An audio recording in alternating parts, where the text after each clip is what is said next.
진단이 늦어져서 치료가 늦어지시면 그만큼 몸에는 상처가 생길 수 있고 재발도 잦을 수 있기 때문에 초기에 꼭 확인을 하시는 게 필요할 것 같습니다. 안녕하세요. 친절한 동주씨의 서동주입니다. 제가 흉부혈관외과잖아요. 그렇다 보니까 흉부질환도 질환이지만 혈관 질환을 좀 굉장히 많이 봐요. 그리고 많은 분들이 혈관에 대해서 많이들 궁금해 하시더라고요. 걱정도 많이 하시고 고민을 많이 하시는데 혈관 건강 시리즈를 한번 만들어 볼까요? 오늘 첫 번째 시간은 요맘때쯤 날씨가 따뜻해지는 시절 하지 정맥류 질환을 가지신 분들이 이제 많이 오시게 되거든요. 짧은 옷도 입어야 되고 신체 노출이 좀 필요한 시기이기도 하니까 하지 정맥류가 없는 분들은 공감을 못 하실 수도 있지만 하지 정맥류가 있는 분들은 정말 여름에도 긴 바지만 입고 다니신 분도 많으세요. 그만큼 자존감도 떨어지게 되고 조금 부끄러워지고 위축되는 게 어쩔 수 없는 건 것 같아요. 그러면 혈관이 피부 밖으로 보이기 시작했다. 이런 경우에는 치료를 어떻게 할 것이냐에 대해서 오늘 얘기를 해볼 거거든요. 하지정맥류가 혈액이 다리에서 심장으로 쭉 올라가야 되는데 그게 제대로 못 올라가고 역류를 하면서 문제를 일으키는 거잖아요. 이런 경우에 이제 어떻게 할 거냐. 기준을 보통 0.5초 이상 역류가 있는 경우에는 하지정맥류가 있으니까 치료를 받아라 라고 권고를 해드려요. 그래서 역류하는 걸 보고 치료를 할 건지 안 할 건지를 결정을 해야 되는데 그때부터 이제 고민이 되시는 거죠. 레이저가 좋다는데 뭐 요즘은 약으로도 막을 수 있다는데 이렇게 많이들 이제 서칭을 해보시고 그냥 선택해 주세요 라고 저한테 물어보는 경우도 있는데 비싼 걸로 시술 안내하는 거 아니야? 라고 오해를 하실까봐 조금 이제 고민이 되죠. 일단은 하지정맥류 수술은 보험이 안 되는 걸로 알고 계실 거예요. 사실 보험이 되는 수술 방법이 있긴 있어요. 그 방법은 혈관 자체를 째가지고 혈관을 긁어내는 수술이 있어요. 긁어내는 수술은 사실은 건강보험이 돼요. 그런데 그 외에 레이저, 고주파, 베나실, 클라리바인 이런 시술 방법들은 사실은 보험이 안 돼요. 왜냐하면 하지정맥류의 질병에 대한 치료 목적도 있지만 이런 치료들은 약간 미용적인 목적도 있다라고 해서 보험이 안 되거든요. 그래서 비급여기 때문에 좀 비싸죠, 환자분 입장에서. 하지만 이제 최근 10년 사이에는 건강보험 수술이라고 했던 절개해서 제거하는 수술을 거의 하진 않아요. 그 이유는 하는 과정에서 출혈도 많고 통증도 심하고 그래서 일상 복귀가 하는데 시간이 좀 많이 걸린다는 거, 그리고 수술 부위 상처들도 꽤 생겨야 되는 부분들이 있기 때문에 이제 그런 치료 방법들을 많이 하지 않고요. 그래서 도대체 어떻게 선택을 해야 되냐, 제가 이제 장단점을 말씀을 좀 드릴게요. 초기에는 혈관 자체를 그냥 긁어내서 제거를 해버렸는데 최근에는 이제 열을 이용해서 혈관을 막는 방법을 쓰는 거였죠.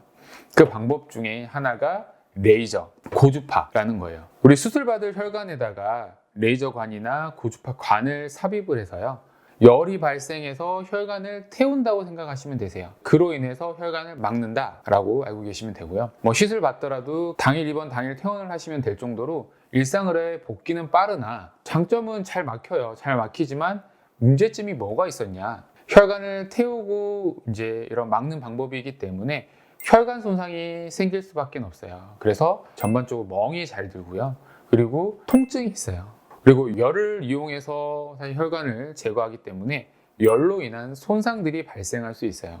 그래서 열 손상을 방지하기 위해서 마취를 하게 되는데 그 마취하는 작업이 시간도 오래 걸리고 환자분한테 불편감을 줄 수 있는 거죠. 그리고 마지막으로는 우리가 이제 시술 받으면 압박 스타킹을 신어라 라고 말씀드리잖아요. 수술 받고 나서도 압박 스타킹을 꼭 신어야 되거든요. 그래서 최소한 한 일주일 정도는 압박 스타킹은 한 하루 종일 좀 신는 걸 추천드리고, 혈전이나 수술하고 나서 재발하는 걸 좀 막기 위해서 최소한 저는 한 달 정도는 신으셔라 라고 말씀드리는데 이제 이런 불편감들이 있었어요. 이런 부분들이 있어서 개발된 게 베나실, 클라리베인 이런 열을 이용하지 않는 방법이에요. 베나실은 최근에 한 5년 사이에 들어와서 활발하게 이용되고 있는 치료 방법 중에 하나인데요. 시아노 아크릴레이트라는 인체 무한 본드를 사용하게 돼요. 그래서 우리가 역류가 있는 시작점부터 해서 혈관을 본드를 조금씩 넣어서 막아주는 거예요. 통증이 없고 열 손상이 없다. 그리고 압박 스타킹을 안 신어도 된다.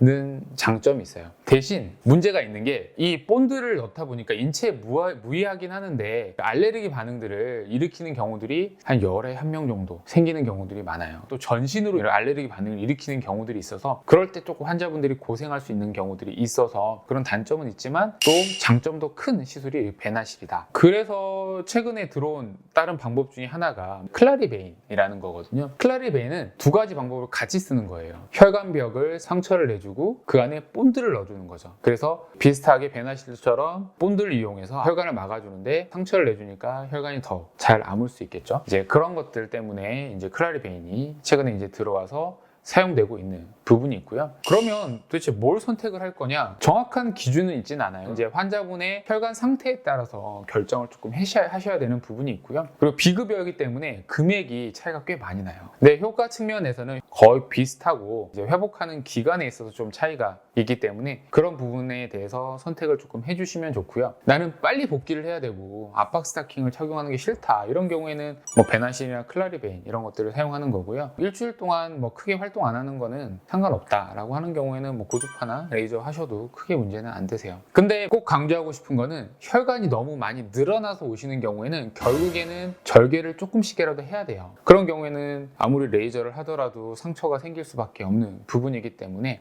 일단 하지정맥류가 의심된다. 쥐가 자주 나고 자주 붓고 다리가 무겁고 간혹 통증으로도 증상이 오고요. 발이나 다리가 좀 차다. 시리다 이런 경우에는 하지정맥류의 증상일 수 있어요. 그렇기 때문에 꼭 도플러 초음파라고 하는 진단 기계를 이용해서 꼭 확인을 해서 조기에 치료하시는 게 회복이 훨씬 더 빠르고요. 진단이 늦어져서 치료가 늦어지시면 그만큼 몸에는 상처가 생길 수 있고 재발도 잦을 수 있기 때문에 초기에 꼭 확인을 하시는 게 필요할 것 같습니다. 꼭 명심하셨으면 좋겠고요. 오늘은 조금 재미가 없을 수도 있지만 그래도 조금 아셨으면 하는 내용이에요. 그래서 병원에 가셨을 때 좀 저 찾아봤는데 레이저 고주파, 베나실, 뭐 클라리베인 이렇게 있다고 하는데요. 제 상태에서는 뭐가 좋을까요? 한번 물어보시면 좋으세요. 그리고 이런 시술들을 하실 때는 두세 군데 정도 다녀보시고 결정하시는 것도 나쁘지 않은 것 같아요. 이 치료들은 다 효과들은 비슷해요. 환자분의 컨디션 그리고 환자분의 생활 패턴 이런 거에 따라서 결정할 수 있는 부분이기 때문에 충분히 상담해 보시고 결정하시면 될 것 같아요.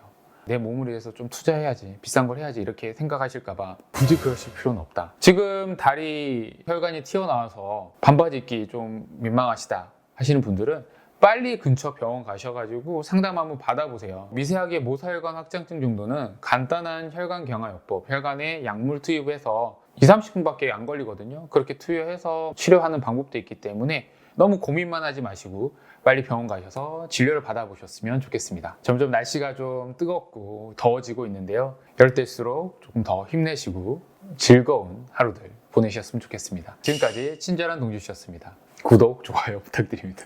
감사합니다.